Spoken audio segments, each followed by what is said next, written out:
Bismillahirrahmanirrahim. Assalamualaikum warahmatullahi wabarakatuh. Alhamdulillahi rabbil alamin. Wabihi nasta'in ala umuri dunya waddin. Assalatu wassalamu ala asrafil anbiya'i wal mursalin wa ala alihi wa sahbihi ajma'in, amma ba'du. Baik teman-teman kelas 3 yang dirahmati Allah Subhanahu wa taala, bagaimana kabar kalian semua? Mudah-mudahan semuanya dalam keadaan sehat walafiat dan semuanya dalam keadaan baik-baik saja. Begitupun dengan orang-orang terdekat kalian, ayah, ibu, adik, kakak, maupun saudara-saudara dan warga di sekitar rumah, mudah-mudahan senantiasa dalam keadaan sehat. Amin ya rabbal alamin. Baik teman-teman kelas 3, sebelum kita memulai pembelajaran, silahkan teman-teman untuk disiapkan buku paketnya Sejarah Kebudayaan Islam untuk kelas 3. Adapun seperti biasa, sebelum Bapak menyampaikan, kita buka terlebih dahulu dengan membaca ayat Bismillahirrahmanirrahim. Bismillahirrahmanirrahim. Rabbi zidni ilma warzuqni fahma. Amin. Baik, silakan dibuka bukunya di halaman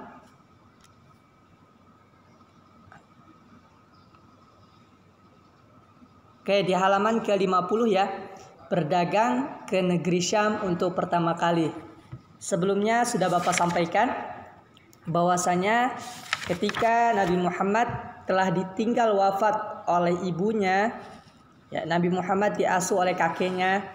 Nah, kemudian kakeknya sampai di usia 12 tahun, Muhammad juga ditinggal pergi karena kakeknya wafat. Ya, oleh karenanya setelahnya diasuh oleh pamannya yaitu Abu Thalib. Abu Thalib jelas sangat sayang kepada Nabi Muhammad. Walaupun Abu Thalib memiliki beberapa anak, walaupun kondisinya miskin, tapi Abu Thalib tidak membeda-bedakan kasih sayangnya kepada Nabi Muhammad SAW. Karena Nabi Muhammad juga orangnya pekerja keras teman-teman.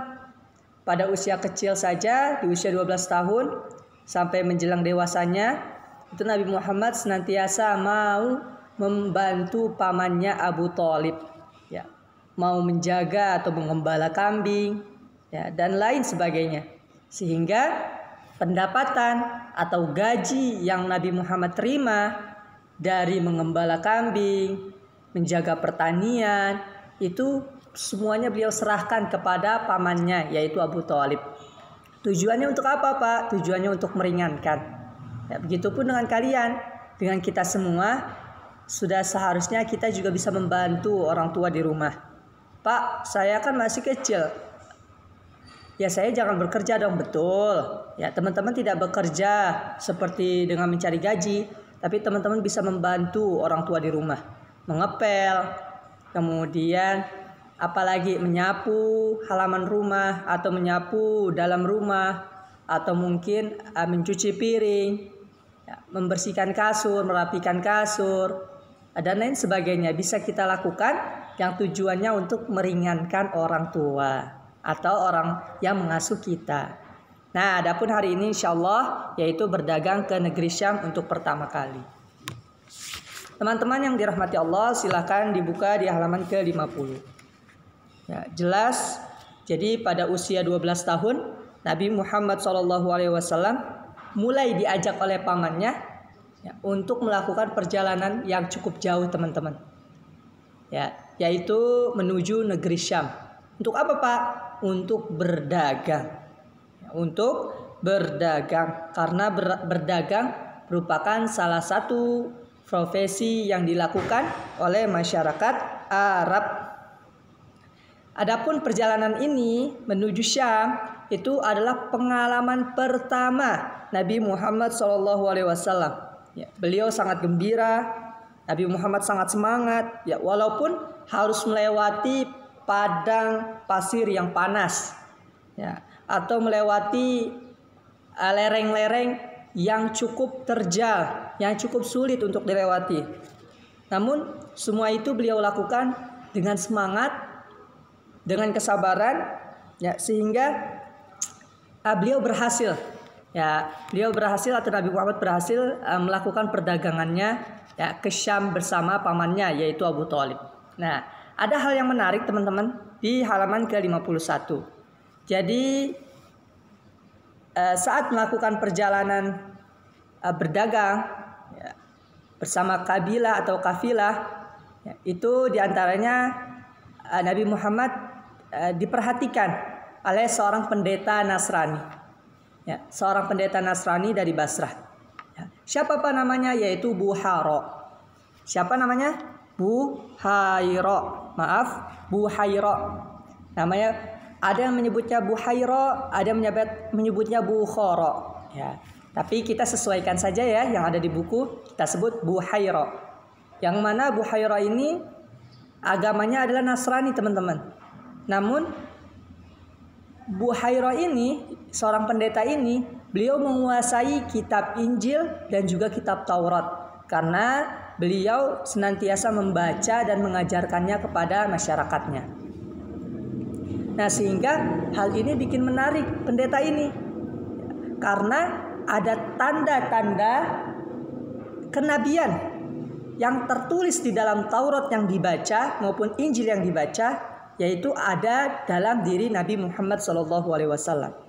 Ya, sehingga ketika ditanyakan apakah Nabi Muhammad pernah melihat malaikat, maka Nabi Muhammad menyampaikan bahwasanya ia pernah didatangi malaikat.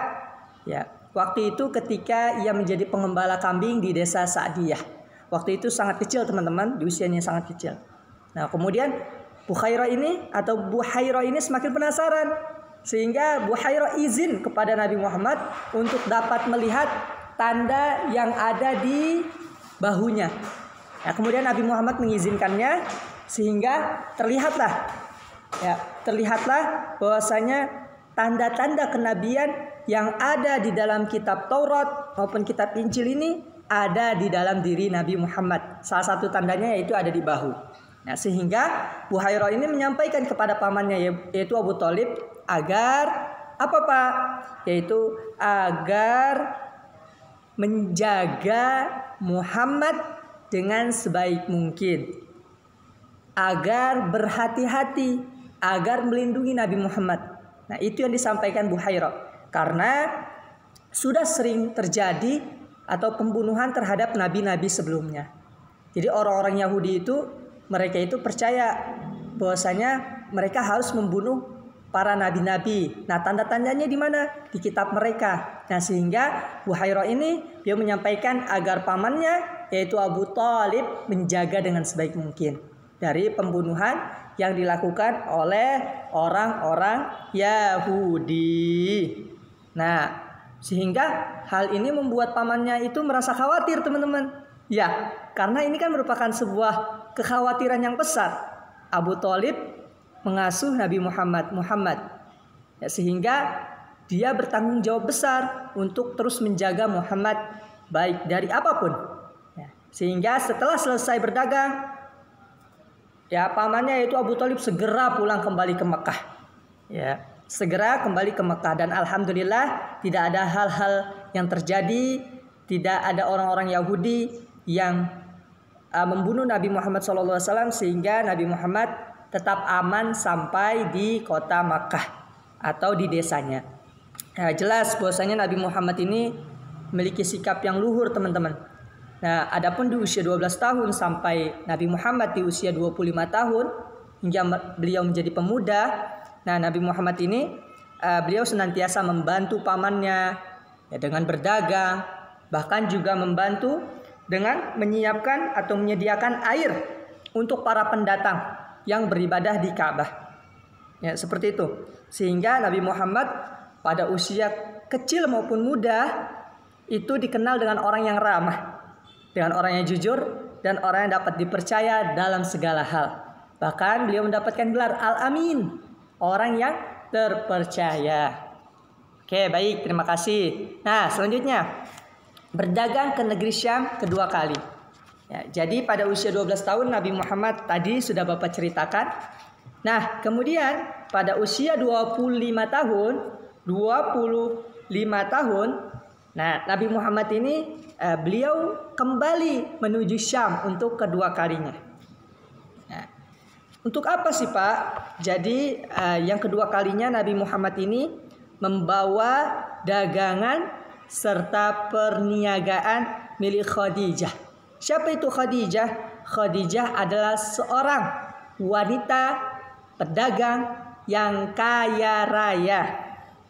Ya, karena Khadijah membutuhkan seseorang untuk membawa dagangannya, maka dipilihlah Nabi Muhammad untuk membawanya. Mengapa sih Pak? Kok Nabi Muhammad yang terpilih? Karena Nabi Muhammad terkenal dengan kejujurannya teman-teman. Ya, dan juga terkenal dengan sikap maupun budi pekertinya. Nabi Muhammad memiliki akhlak yang terpuji. Ya, sehingga Khadijah memilih Nabi Muhammad untuk membawa dagangannya. Nah, sehingga berangkatlah Nabi Muhammad beserta para rombongan dan juga ditemani oleh pembantu setianya Khadijah, yaitu Maisarah. Ya, sehingga Maisarah ini menjadi mata-mata gitu ya. Maksudnya melihat bagaimana tingkah laku Nabi Muhammad, bagaimana sikap Nabi Muhammad terhadap pembeli, bahkan bagaimana Nabi Muhammad ketika menjual barang-barang itu, ya itu semua Nabi Muhammad lakukan dengan budi pekerti yang baik. Bahkan Muhammad menyampaikan modal utamanya atau modal yang diberikan oleh Khadijah, ya disampaikan, ya harga-harganya disampaikan sehingga keuntungannya ini diberikan secara sukarela. Contoh, ini pulpen harganya 2.000. Bapak dapatnya memang 2.000. Kemudian Bapak jual kembali. Nah, Bapak bilang, "Dek, ini pulpen saya jual harganya 2.000. Nah, kalau mau ngasih keuntungan ke saya silahkan, ya dengan cara sukarela." Oh, ternyata si pembeli ini membayarnya dengan uang 3.000, maka 1.000-nya adalah keuntungan. Nah, itulah yang dilakukan Nabi Muhammad. Jadi Nabi Muhammad menyampaikan dengan jujur harga-harganya. Ya, sehingga hal ini membuat kagum Maisarah. Ya, kemudian Maisarah pembantu ini menceritakan kepada Siti Khadijah atau kepada Khadijah setelah sampai di rumah, kemudian diceritakan semuanya bagaimana sikap Nabi Muhammad, budi pekerti Nabi Muhammad, sehingga Khadijah tertarik dengan cara atau yang dilakukan oleh Muhammad dalam melakukan penjualan atau perniagaan barang-barangnya. Ya, Masya Allah, luar biasa ya. Ya, hal itu tidak dilakukan oleh masyarakat Arab lainnya, teman-teman, tapi baru dilakukan oleh Nabi Muhammad. Ya, sehingga alhamdulillah perjalanannya aman, sekaligus keuntungannya juga malah semakin besar. Ya, luar biasa. Itulah keutamaan dari nilai kejujuran. Nah, adapun di sini ada akhlak luhur Nabi Muhammad. Jelas bahwasanya akhlak itu adalah sesuatu yang kita lakukan secara spontan, teman-teman. Tidak direncanakan. Teman-teman ketika disuruh mama, "Dek, tolong beliin cabai dong di warung sebelah." "Ya Umi, ya Mama." Nah, itu salah satu akhlak. Ya. Nah, itu harus dilakukan secara spontan. Ya, tidak pakai pikir-pikir lagi. Oke, baik, makasih. Ya, maaf. Nah, itu dilakukan secara spontan, teman-teman. Ya. Nah, adapun jelas bahwasanya di dalam diri Nabi Muhammad banyak suri tauladan, banyak contoh, banyak akhlak yang dapat kita ambil, teman-teman. Karena beliau menjadi tokoh utama bagi orang-orang muslim untuk mengambil atau mencontohkan kepribadian-kepribadian yang beliau miliki. Apa aja sih Pak? Nabi Muhammad ini di antara akhlak yang beliau miliki adalah terpercaya. Ya, karena kejujuran Nabi Muhammad selalu, ya beliau dikenal orang ya masyarakat sekitar bahwasanya beliau adalah pribadi yang jujur. Ya, sehingga banyak orang yang senang dengan Nabi Muhammad, banyak orang yang dekat dengan Nabi Muhammad. Ya, teman-teman juga seperti itu kan? Ketika memiliki teman yang jujur, teman yang dapat dipercaya, maka kita juga senang berteman dengan mereka. Nah, seperti itu juga Nabi Muhammad. Sehingga Nabi Muhammad temannya banyak juga. Ya. Kemudian yang kedua yaitu pemaaf. Ya, Nabi Muhammad senantiasa melapangkan kesalahan-kesalahan orang lain. Ada yang membencinya, maka Nabi Muhammad memaafkan. Ada yang melakukan kesalahan, maka Nabi Muhammad memaafkan dan meminta maaf. Ya. Dan ini juga harus ada di dalam diri kita. Ya, jangan sampai ada dendam, tidak boleh. Jangan sampai ada rasa kesal, tidak boleh. Kita hilangkan, kita maafkan. Ya, insya Allah banyak pahala yang Allah berikan kepada orang-orang yang senantiasa melampangkan dadanya. Ya. Kemudian lemah lembut. Ya. Ketika Nabi Muhammad berbicara dengan orang lain tidak secara kasar, teman-teman, namun melakukannya dengan penuh kelembutan. Baik memperlakukan orang lain, ya, perilaku Nabi Muhammad juga lembut terhadap orang lain. Ya, tindakan Nabi Muhammad, ucapan Nabi Muhammad lembut ya kepada orang lain, sehingga orang-orang senang dan banyak yang dekat dengan Nabi Muhammad SAW. Terus apalagi Pak? Banyak sekali teman-teman. Ya, kesabaran beliau, kejujuran Nabi Muhammad, kemudian keteladanan Nabi Muhammad, kemudian sikap amanah yang Nabi Muhammad miliki, ya, terjauh dari yang namanya sikap bohong. Wah, itu semua ada dalam diri Nabi Muhammad. Ya, sehingga Nabi Muhammad atau Muhammad ini dikatakan adalah orang yang sempurna. Sehingga kita sebagai pengikutnya harusnya bangga ya, dengan Nabi kita yang sangat luar biasa sikapnya maupun sifatnya. Ya, demikian yang bisa Bapak sampaikan. Setelah ini silakan teman-teman untuk bisa dikerjakan ya di halaman ke-55 bagian 1 dan bagian 2 saja. Halaman 55, 56 dan 57. Ya, bagian 1, 2 dan 3. Nah, silakan setelah selesai diberikan nama di atasnya. Kemudian diberikan nama juga di sini. Ya, nanti juga di bagian sini. Ya, demikian yang bisa Bapak sampaikan. Jika ada pertanyaan silakan disampaikan. Kurang lebihnya mohon maaf. Assalamualaikum warahmatullahi wabarakatuh.